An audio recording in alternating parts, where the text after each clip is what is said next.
Welcome back to another episode of Welcome to the Industry under the New York Underground Radio umbrella. I'm your host, Big DeeMo. Listen Yo, here, my people. I have a special guest today. It's so funny to do this because it's my big brother, and I know everything about him, but we're going to throw him this interview because we're giving him his flowers. My man used to be a five-star recruit in high school.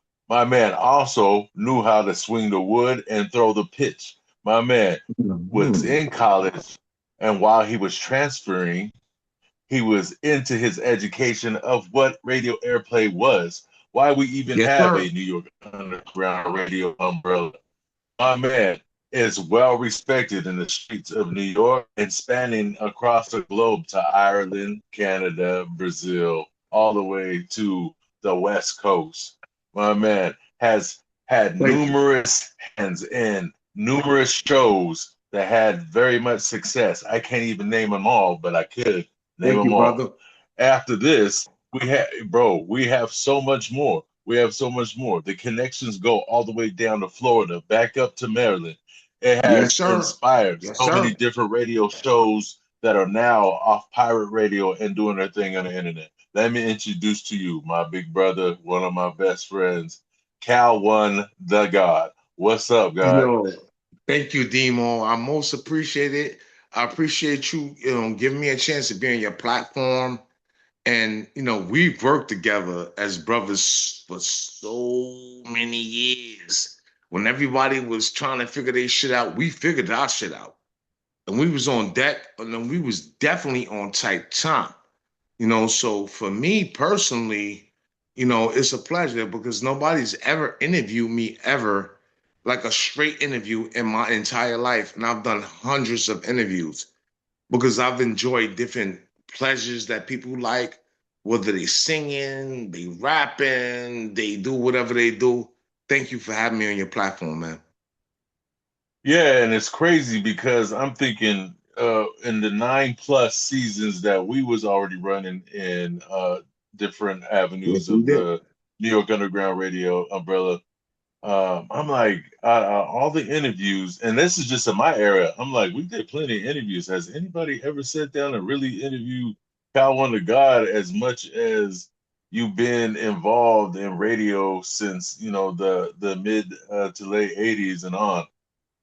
Has it ever happened? Maybe, maybe not. But I mean, we have stuff from phone tap, but it wasn't ever official stuff that we got in depth to. We have fun, we did our thing, Right. but this is an official let you speak your mind, and it's weird because I'm like, and no one's ever interviewed the captain. That's terrible. All the shows we didn't had, 16+ shows over Okay, the different years. seasons too. We did different seasons from phone tap. We got on the end game, and we did other things. Other than that, we did so much shit Right. together. But I want you, because I'm gonna flip it back to you. How did we meet? Oh yeah, so wow, that's an interesting situation. I was signed with Sony New York, Correct. and they plugged me to the page that you had. You had already, like, you guys had New York Underground had its own entity. It was Correct. We already did. We doing did. its thing. And they were like, hey, since your music mostly is inspired by this coast and how you do your beats and whatever, we want to plug you right here. This would be a good way to get the music out. So Right. then I joined the room, and like some time went by because I was trying to understand the chaos. Like Yo, it's it was out mad. of It's control, bro. the It was room. fucking The crazy. the Yo, room they is don't crazy even. because Man, listen, it we're both of it us are it's a working on the New York Underground Radio documentary. That's separate from what we're doing now. And I'm gonna say this about it. That was some of the most fun I ever had with hip hop. And not really, outside of where I come from and what I was doing, it was a little different because I tried to put a lot of people on the situation. My situation wasn't their situation. My big thing was I could talk shit about anything, anytime, any place, anywhere, whoever. But I also know a lot of industry bigs, right? And I never asked any of them for anything. I was like, whatever I'm gonna do is gonna be on my arm. And then when Dollar Bill came to me, him and Stack Ones, Shout out Dollar me and Bill. Stack Ones, Shout out Stack One. New York Underground Radio, Stack Ones was like, yo, what up? I ain't had no time. None.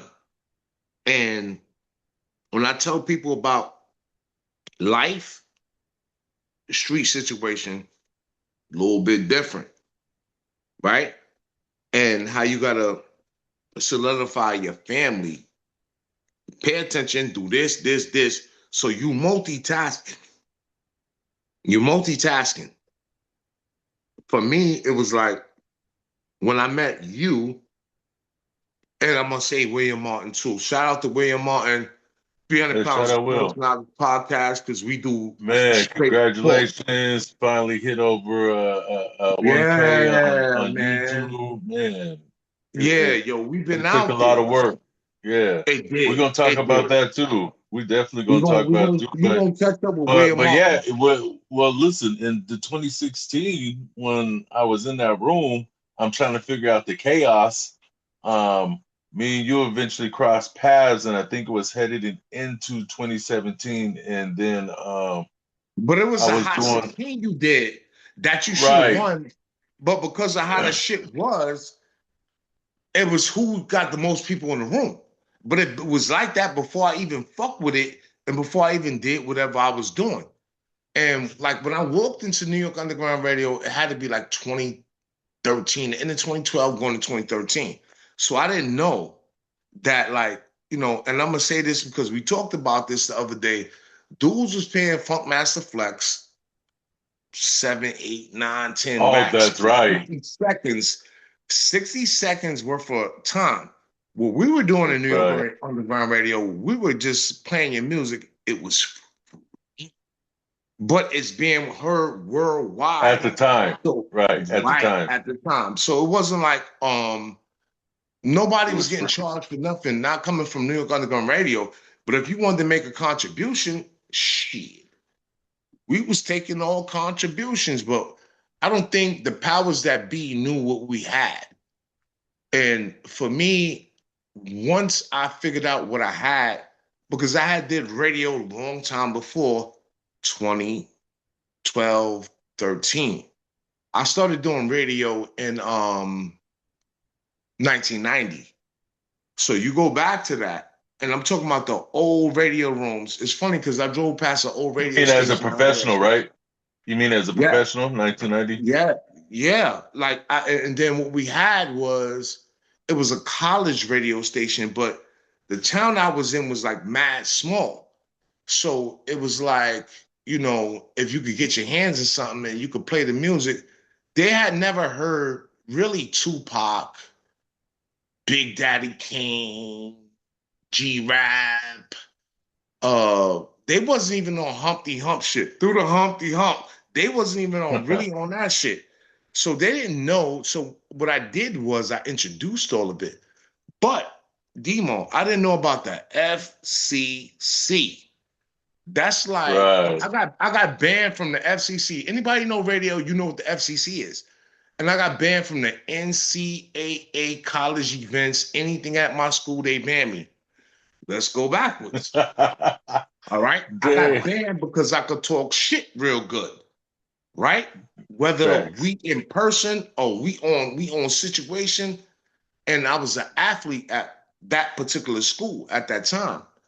And what I learned was how to work my way around actual station, radio station.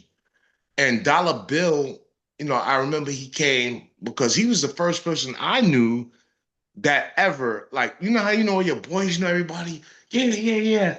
He got on the radio. It was Teddy Ted Austin too. I think they were in Long Island or something like that. And they don't get enough props to how they introduce a lot of new music to people. But for me, coming from where I come from, it was like a thing where because I had DJ equipment at 14 years old. Nobody had that. I had beat machines, SK1s. We talking about pianos, anything you could do to make music. But I was a musician. You heard? Like meaning I knew how to play 5 instruments coming out from elementary to junior high school to college. I was a band dude. What you thought about the bands you seen out there in LA, bro? In school. The bands in LA. Well, so depending on it's by football. So we'll just say that football and basketball. So that's how we're gonna define it. Like that's how the best bands are playing during those type of games. So we'll say depending on the division you were in, right? It was a competition within that band while you was playing. Kind of like Right. you know how they Yes. do in One side, the one Southern side. black One side, colleges, one side. Yep. right? They really competing, and bands really be trying to go for it. So like depending on the set or whatever it is, it's a lot of talented groups out there, and you hear a lot of different things, and some of those bands have their own stuff, right? Like they play their own Right. stuff. You got to So, master the school song. You got to master your school song. I mastered it. Right. right, So right, what you're talking about is straight dead on. But this is how I got into music. We're gonna take it back a little bit, and how I really started like watching instruments was guy, a Puerto Rican named Tito Puente, right? And I'm not from the Bronx, born, but I represent the Bronx and Hollis, Queens, always. So when I was a kid and we moved from Harlem, I'm from Harlem, my entire family's from Harlem. uh we had the ability at a young age to go to different parks and different places. And I heard Tito Puente. And that was the first time that I saw somebody playing a music instrument. They didn't have no notes in front of them, and they were jamming. And it was the 1980s, 1970s, late 70s, early 80s. And I was like, yo, what is this? And I was already an athlete. I don't really want to get into that too much, but we got to because the two entwine. They come together. So for me, when I saw Tito Puente playing the music, and I grew up in a household where it was about music, like my pops, my moms, different people, it was about music. So when I got into junior high school, I was like, you know what? It was a lady named Miss Kelly, and she taught me how to play the alto saxophone. And it was me and Crystal Mack, who I'm going to tag in this post. Uh, she know how to play the alto saxophone. We learn how to read music. We learn how to read cadence, beat, this, that, and the third. So by the time I got to high school, it was just an easy class for me. And I had to play in the band, word, all the football games, all the shit.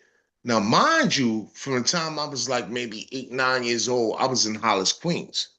So I had a chance to see music, hip hop at its finest, right? Now I'm in the South Bronx. I get to hear music and hip hop at its finest. We talking about like who you know. I went to I went to junior high school with Fat Joe right. before he was anything. We was little dudes Joey in Crack, junior high school, right? But we all knew each other. But then you got with hip hop, you got the art. So you got graffiti with it, and you got dancing, you got electric boogie, all the shit niggas was doing. You got everything. We talking about the essence of hip hop. But what I'm gonna tell you, what really was the essence of hip hop for me was the TDK. This tape. Let me get another one because this is how we was allowed to hear music. We couldn't hear music because we had 8 tracks, old school shit. Nah, when the song came on and you had your local radio stations, everybody was getting busy. We was taping the songs because We could, if you save up enough money, if you're a little dude respectful and you're not a G in the street, because I grew up with all G's in the street, you had to sit down on your Friday, Saturday, you get out of school, unless you got activity and you're in activity, you was taping whatever was played on the radio, right? Right. So Real like mixtape. like like one of my guys was Don Imus, and if you look at this old, no disrespect, motherfucker, you would never think that this person had that much influence on radio. Uh, I can name a lot of different people that I listen to, but the music, the hip hop, where we come from in New York, where I came from, was just, it was different. And it was a start of hip hop and how we know it now. It was the TDK, and it goes all the way back, the tape. And then, of course, you had the CD. Your era is more CD, correct? Yeah. Well, I mean, Right. I You got to know, see you all of know, it you because I got know. to do both. I got to do both. I got to do the tapes as a youngster, of course, being from the 80s. And then, of course, when the CD came, we was like, oh, okay, it made it faster. Technology, we was headed to a faster future where we're at these high speed internets now. So that's what all that influence, right? So, hey, I'm gonna hit you with this then, since we on the music thing and we talk about tapes, right? So you back in college and you're this high recruit, but also you at college, so you have access to a lot of resources, right? You choose the broadcasting way. They say, Cal, tonight's gonna be your first up at bat as a college DJ. What set did you come up with? Nah. I'm gonna tell you what happened. First of all, I got there as an academic. It wasn't. I went to Utica College and Syracuse University. That was the first school I went to. Shout out to Utica, all right. But when I went there as an academic. It wasn't on no basketball shit because the scholarships and the shit I got was like D3, dirty. You go to Philly and play over there. You do. I'm like, nah, I want to be on TV. I'm like, yo, fuck that. I don't want to do none of this. But I had made a choice before I even went to college. The choice was you gonna either do music or you gonna play basketball. I said to myself, I'm gonna take my talents and what I could do to basketball, even though I had all this access to everybody and everything that was doing whatever they were doing with music. I took it as I didn't take it like how people they see their favorite entertainer. Oh my God, I see something. Nah, we saw that shit every day in the hood. But I'm like, they're entertainers, they're MCs. My ability was to talk shit about anybody and everything since I was a kid. And I want to mention my karate teacher too. I ain't gonna name him. And what he taught me was discipline. His mouth stink. He got stink breath. So I was introduced to my karate teacher in halitosis. You know what chronic Oh wow, halitosis is? Nigga mouth was yeah, stink man, on some other shit. man, And straight so he chimney. used to whoop my ass because I couldn't stop laughing. But what I learned was discipline. That discipline you learn when you learn the real discipline about something, you know how to work it. And he taught me that. He taught me how to stretch. He taught me certain things because I was a multiple sport player, one of the few. But my thing was, nah, I'm not going to do the hip hop, but I was into it. Like I could come to my house, I see KRS-One.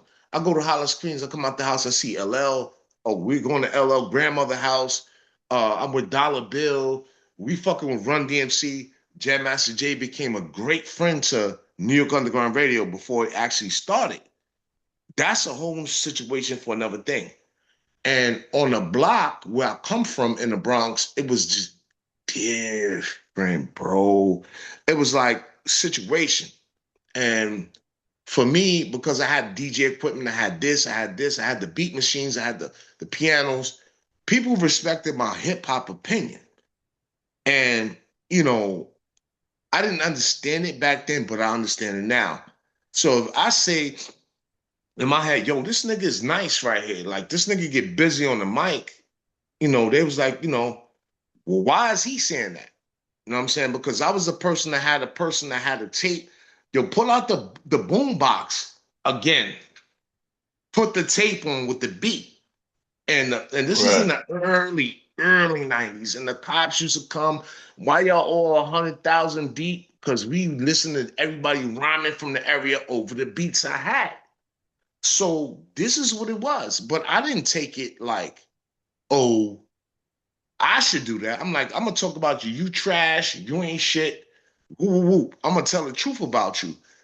And so with that, the early stages of it and coming into it, I'm a child of hip hop. That's what I'm gonna tell you. And I'm also a person that like to talk a lot of shit, and I had to get my ass whooped. And when I talk about my karate teacher, that nigga used to whoop my ass on some Jackie Chan shit with a bamboo Yeah, stick. I had to do I push-ups on already my know. wrist with bricks on my back. No lie, like the I movies, the already karate know. because my I know your mom, mouth, so I'm already knowing. yo, I got my ass beat. Then had to fight 100 times with different people on the block, but once we all kind of sort of got it together, it was about hip hop, man. And hip hop was the greatest thing that I could think of because it kind of relaxed. But R&B and for me, like I like all music because I was a musician. I also did acting, theater, all that shit that I'm still teaching right now. You know what I'm saying? So it goes back and forth. It goes over the go, it goes over the go to. When I met you and you came into the fold, I had already did so much shit, right? And I didn't know what I wanted to do. Dollar Bill and D Dogs, they came to my house and they set up my studio after I left New York. Because when I was in New York, I was crazy popping on the station and kind of changed a lot. Because you imagine, DeeMo, you give me 3 or 4 songs, and this is before I met you. And I said, all right, I give them to the two DJs because I introduced DJs. I'm like, all right, I'm gonna give you this. They had the technology to cut your music up. And I was like, what? Like the same shit we was listening again here and what we taped. You know what I'm saying? To your local radio stations, they had the DJs. We had that on that type time. So people were like, oh shit. I could make a song and I could hear somebody cut that shit up on type time on my voice. It was a different thing, bro. And it was the best thing in changing format because you got to understand programming. And that should go back to what I learned. And I learned like how the older people were doing radio, no matter where you come from. And that's how I learned. And so the first people going backwards to when I came in 1990 to learn radio was a group of weak white kids called the Senoy Posse. They kind of copied their movement after the Beastie Boys, but none of them may have no Mm. musicianal talent. They know how to do drops. They know how to do ad-libs, but they tried. But one of the dudes had DJ equipment, right? So I used to go to his room because our dorms was close. I would go to his room and mix down a show or what I wanted to play on my show before it was pre-recorded, before I actually wanted to do it. And I would play the songs and I would tell where all the people, all the parties and everything was happening. They got loose before they got to the party. And it was on my show. And I liked it, but I didn't understand FCC rules, how you could talk, how you can't talk, what you say, what you can't say. I didn't really understand that. Now, flip it. I became a basketball player and I go over there. You know what I'm saying? And I'm back on the block. I'm in and out. I just like good music, bro. That's what I'm telling you. I like good music.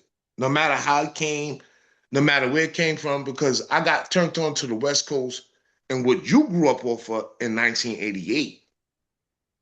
Yes, I'm an Easy fan. He ain't write none of the raps, but I like the shit. NWA, E40, going back over to Seattle, all different places. Whoever did it, DJ Pool, yo, we was on it. Yes, sir. So when you was this DJ in college, when they gave you that first go, what was that set that you came up with? What was the first set you spent out of all that music you had knowledge of? Well, if you go back to the music, it was, Bonita Applebum. They never heard that. They never heard Follow Leader. That was old. They was on some Ice Ice Baby shit, which I fuck with that. They was on some da ha. Remember that? Other shit. Yeah, They was yeah, on yeah. different things. And I'm in a local situation up. I'm at Utica College and Syracuse University. I'm 45 minutes from Syracuse. We're the same, but we not. And so I knew all the basketball players. I listened to their radio stations. What they listened to, it wasn't what we had. Excuse me. A little different. So my set was, okay, I'm gonna play the music nobody never heard. And when they heard it, they was like, oh shit. And so the powers that be, right? Because I got used once again for my talent. They wanted to kick me out the school, right? For a lot of different reasons. But I had the theater shit popping, and I was doing like, actual real theater where people had to come to the show and pay to see me act. But because I was so much of a fucker, they was getting their shit off. Motherfucker was sitting in the front row waiting for me. All right, we gonna make him fuck up his lines and do all this shit. But I'm like, yo, you gonna do that, but you gonna go to the party after. I'm gonna talk shit about you on the radio. I'm gonna talk about your mother, your brother, your sister, the cops. The shit was that serious. I'm gonna tell Right. everybody, go, here's the best place to go. And I had the music, but it wasn't FCC appropriated. Anybody I know about radio, you know who the FCC is. They're like the radio police back then. And, of course, it all graduated, but they were like, okay, this is a multi-million-dollar college. You have who you have working in your radio department, your communications. We can't have this person doing what they're doing, saying this, what they're saying. We're going to kick him off. And I managed to get a black eye, get kicked off the radio, and deal with the Ku Klux Klan in the same month. And I'm 18 years old. To answer your Hold on. question. Pause right there. All Now, mind you, right, go we ahead. never talked Yeah. about this before, ever. We've done hundreds of interviews, hundreds of shows. I can't put a number on it. I never told you that. This is true. Yes, it's true. And also what's true is I always had the ability to talk a lot of shit. And my mouth was always big. And that was like you know how you got things to keep people off your back, and I had to fight every day when I was young and all that. You're not gonna always win all the fights. But if I can make this dummy fight with this dummy, then I ain't gotta fight. That shit go Right. for everything I'm doing. Everything I'm doing. You know what I'm saying? If I can Wow. make you fight with this motherfucker, then I ain't gotta worry about me fighting with this motherfucker. You know what I'm saying? You go figure it out and come back to me. And I was the instigator. So I knew. But then with basketball and baseball and sports, I could talk shit and do more. So that shit right there, kind of like with where I was at in the first college, they were like, all right, well, we want to kick you out and everything, but we want you to play on this. Wait, Get wait, wait, out. wait. They Yeah. said they came to me. They said, look, we want you to play on this college super hoops. It was Chic super hoops to represent the college, to play with them. And we're gonna put you with a bunch of guys. I already bust everybody ass. I got it on paper. I killed whoever they had. But the team, me and the dudes on the team was cool, but I couldn't play with them because shit was sanctioned. We couldn't play together because they playing ball over there. I got asked to play with the team, and then when I was laughing at niggas, including the coach, they kicked me out of everything. I got kicked out of everything in the first college I went to. Everything. And I got receipt. So they came to me and was like, yo, well, we want you to make the college some money, right? So they say, we want you to play shit super hoops. I think it still exists. And you're going to represent this college in 3-on-3. I'm like, all right, cool. Can I get my radio show back? No. You bust the weatherman ass the other day for the local TV station. You bust the weatherman ass and talk shit to him. Nope. We're not giving you that radio station back. And you cost us fines with the FCC. I'm not going to get too much into this because that's another story another day. But what up? So when they banned you, did that influence you leaving to another college because you could play ball anywhere, but you wanted to have both? You wanted to be able to have access still doing radio and still to play ball? Did that have anything to do with any of the transfers? No, I had to grow up, bro. I had to grow up. Oh, It wasn't that. I had to grow up and be able to situate everything and compartmentalize everything. You're doing this, you're doing this, you're doing this. Because when I went back on the road, you know, and I had to go back to get into college, it was a lot different. I couldn't take that mentality. And my mind wasn't right. really on no radio. It was about like I'm playing for my fucking life. I'm playing sports for my life. This other shit I could do it real good. I didn't know that was probably going to be the best thing I could do, but I'm playing sports for my life. I'm like, yo, I went through all divisions of school and was offered scholarships in every division. And between health and situation, is reality. But then with all that being said, you still got to live. You got to have a place to live. You got to pay your rent. You got to do this. You got to be involved. And a lot of people don't understand that even as artists, that you might be the dopest. You might be looking for something to happen for you or something something you could do.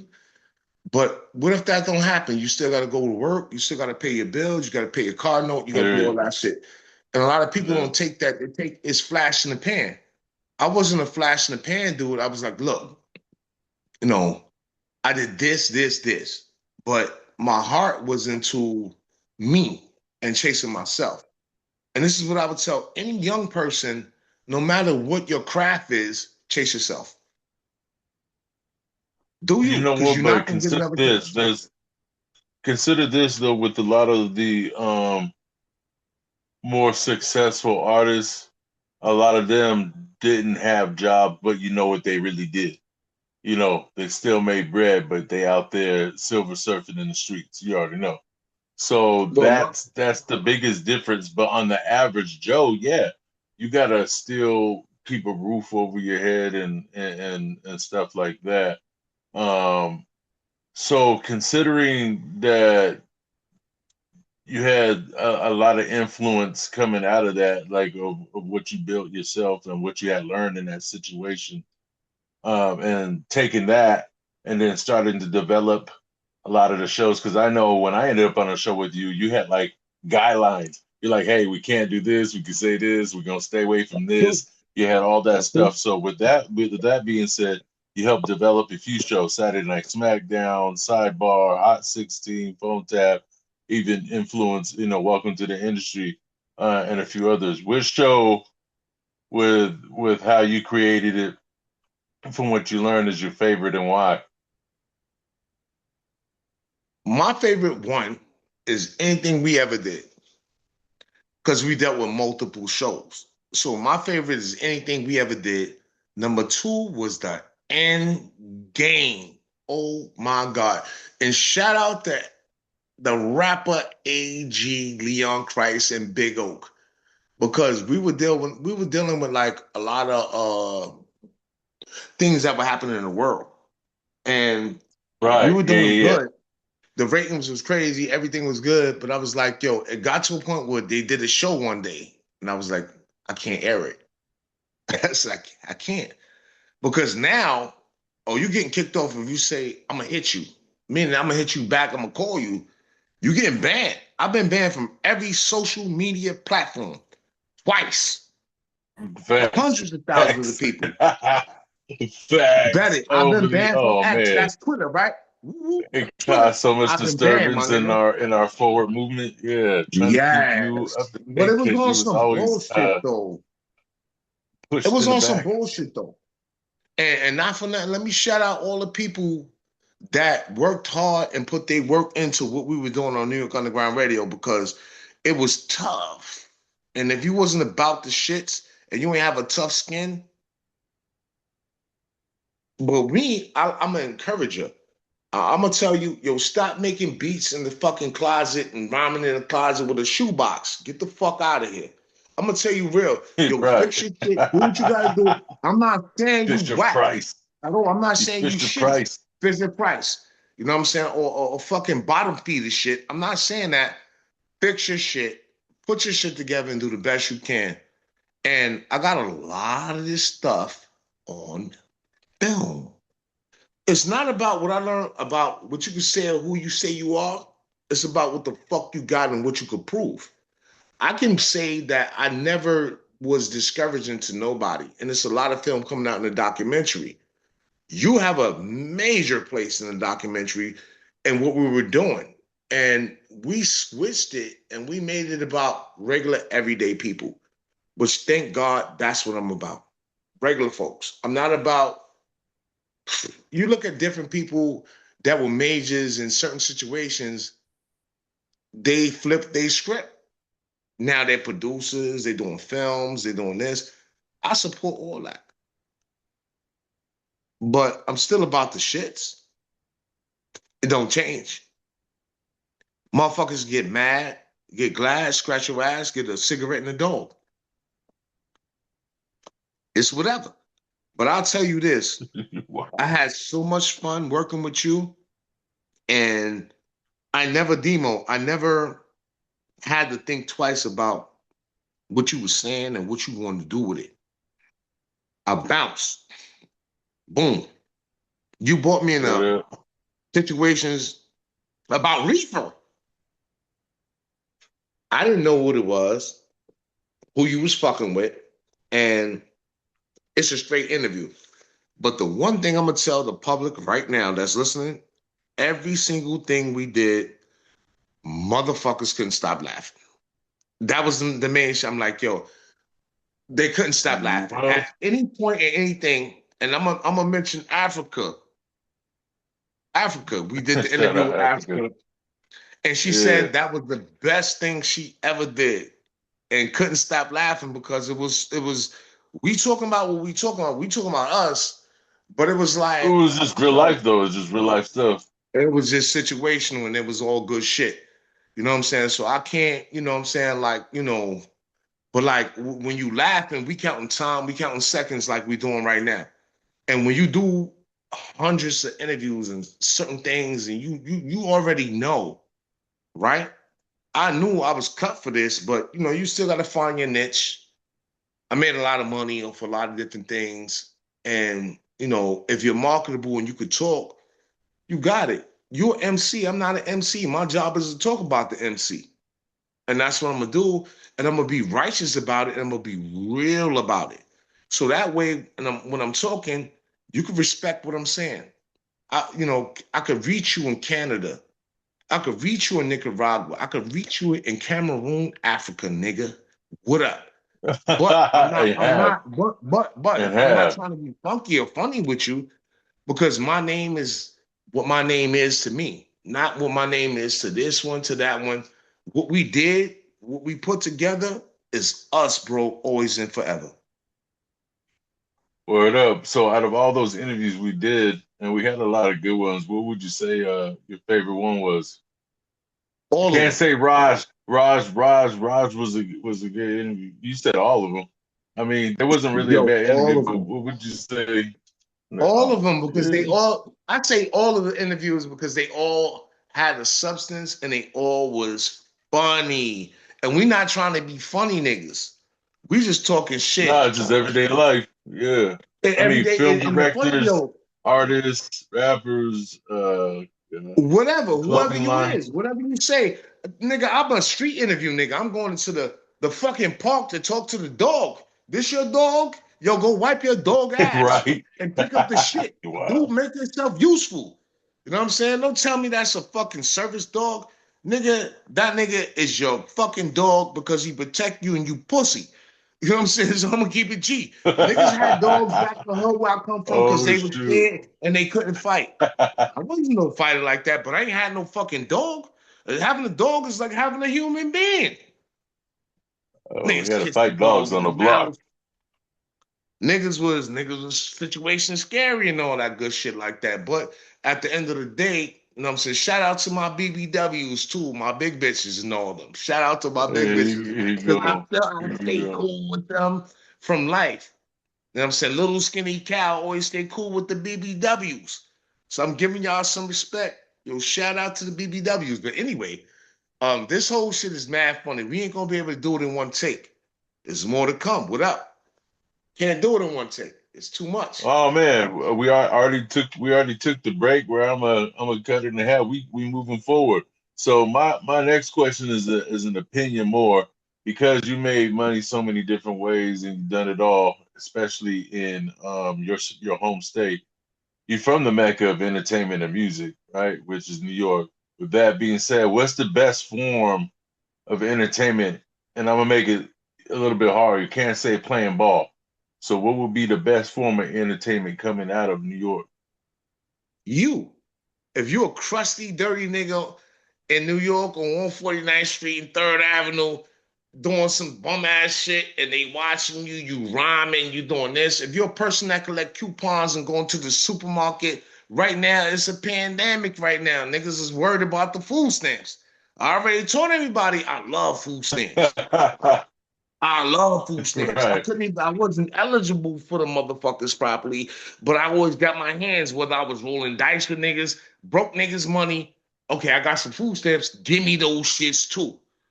Whatever your situation is about you that you want to put yourself out there for. Me, I'm just out there. I don't give a fuck. I can talk about whatever, whoever, whatever, whenever. You smoke crack? I ain't smoke crack, but I respect you if you fixed it. You used to smoke crack and suck dick. That was a long time ago. You don't do that no more. That's niggas too. Because niggas was on type time too. And don't let me get G'd up and start talking, but I ain't, whatever you feel like your niche is for you, you feel like you want to be heard, you feel like you want to be seen, do you. But for me, I'm gonna do Man. me, All but right. I'm not never dragging nobody into my shit. I'm not gonna use another person and make me be a certain type Why of would way. you? Right. Why would you? It's bullshit. Well, if you're That's it. standing 10 toes down, you already got it, but people see you, 10 toes down with a coin. You know what I'm saying? 10 toes down. Not me, the bitches, nasty feet. I was talking about them the other day. You know what I'm saying? That's another situation though. But look, all I gotta tell you is this, DeeMo. We got a lot of shit to do. We ain't even scratched the surface, but you have as your individual for your movement. You scratch the surface. So many people are watching you and feel grateful to have a chance to talk about themselves. I thought about what I was going to say to you all day, but you know me, let's go. I don't have nothing planned in my head. I don't know what you're going to tell me. This is not a setup. You know what I'm saying? It's, hey, we're here, we're talking, and we've done a lot of business together. And, we're going to make it make sense. Yeah. Hey, so check it out. Doing some research. Mhm. All right. Everybody knows you a G, but I don't know if they understand the extent of your intelligence. So with that being said, you've worked alongside government intelligence. You care to share any stories Oh, about that? yeah. Here's what I'm gonna say. Most people where I grew up from with the police, I'm gonna talk about them a little bit. We was taught to hate the police, and the police ain't give us a reason not to hate them, right? But for me, you know, you gotta go to jail. You gotta go to jail. You know what I'm saying? I don't give Everybody's a got to fuck. go. If Well, you play in the street, if you play in the street, you going to jail. at I least went to jail when once. I was 14 years old. The first time I went to jail. Now, where I come from, it was Spofford and Rikers Island. I didn't make it there because I was underage and my crime, whatever they said it was, because I ain't never went to jail for nothing I ever did. Bam. They were like, call your parent can get you whatever. My father was like, you went to jail? I'm like, yeah. They didn't tell me about Right, not going back to jail. You know what I'm saying? Because I went back to jail. right, So we talking about jail. Jail. We talking about jail. Jail is different from state and federal. Three. Jail is you go to the booking. And anybody going to the Los Angeles County booking is tough. God bless you and good luck. So once I figured out what I was supposed to do or what was supposed to happen, I got into private law enforcement as I got older, right? And I retired from private law enforcement. I knew the rules and I had to deal with all levels of enforcement going back to 911. When the shit happened in New York, I was there. And, I was there and it was probably the worst thing I ever seen. Now, I've been through more shit than the toilet bowl. It ain't touched that. And so I got to meet like every piece of law enforcement in the world. But who I fucked with was Homeland Security, right? Because they was giving contracts out where you could do this, you could do this, you could do this. And so I got into the private eye shit, which is private enforcement.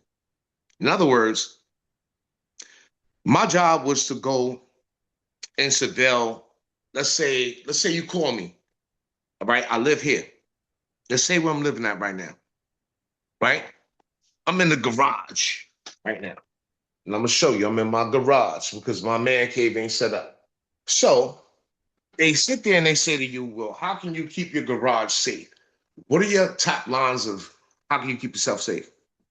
To those people, I learned how to do it. And I could give you certain things. You got a divorce settlement. I'm your man. I'm gonna tell you, we're talking about counter surveillance. Surveillance, counter surveillance. You watching who's watching you. Law enforcement. And I got into that without actually getting involved with NYPD. I don't do snitch move and move like that. You know what I'm saying? Because when you deal with police and you deal with situations, you gotta really, really know who you fucking with because niggas is dirty and some people is clean. You gotta figure out absolutely. what's Yeah. best for you. And coming from the environment I came with, yo, I've been searched hundreds of times for nothing, just being big and black and tall, right? So what I did with it was I made it work for me. I said, if I'm good with this, y'all gonna pay me to do this? Pay me. Send me to the Hamptons. Job take me to the Hamptons. Job take me to regular, let's say you rich. Let's say it's me and you. You rich, right? We dude on dude. No diddy. And you make a Huh. prenup, and in the prenup it says, I can't get caught doing no infidel shit because you got the money. But if you hire a company that you catch me doing the infidel, then I can't get the 6 million. So I'm surveilling and I'm doing all different type of shit. Yo, word is bond. I'm doing all different type of shit. I'm just doing my job. I think the funniest shit that happened to me with that, and I'm gonna leave you with this, was okay. One day, so I'm gonna mention a nigga named Lance Coleman, Uncle L, the Grey Lord. This is my man, right? So one day I holler at him, right? I'm like, yo, I'm about to shoot to the Hamptons and shit. Yo, come with me up there. But he didn't know I was going on job shit, but I'm like, yo, go. And I'm like, yo, I got some weed. I got like a couple pounds of weed. So I'm gonna go up there. I'm gonna go do surveil. Ooh, right? So he don't come with me, right? And I go up there and I'm chilling, and we in a big house. It's like 3 levels to the house. But like how they had their bathrooms was like rich people don't have regular bathrooms. The bathrooms is like this. It's like a stall, like say you're going to Chick-fil-A, but you're going to Chick-fil-A, it's like 3 stalls, whatever. Woo, woo, woo. Nah, they had like 10 stalls in there but they shit was like golden, like, you know, gold stars. I'm like, oh, okay, I get to piss in a gold star. So I go into the bathroom. Now it's multiple niggas that's wait Oh, for it, bro. It's multiple important niggas that rap, niggas that celebrities. So I go into the bathroom. I'm in the bathroom first. It's mad stalls, it's just me in the bathroom. So I'm sitting there, right? I can't make this up. And I'm pissing, right? And Adam BC walks in the bathroom. Adam BC walks in the bathroom. The nigga from what's that show? What's the name of the show? It was on HBO. I can't think of the show. The African nigga from the show. It was a show that was in I can't think of the name of the show right now. But the nigga walks in. I'm looking at Adam BC. He looking at me. I'm like, I shake my head. I'm going to piss. He was busting niggas' ass in that show. He was raping niggas and doing all that. I'm in the bathroom, nigga. I'm in the bathroom. I'm in the bathroom. There's Adabisi.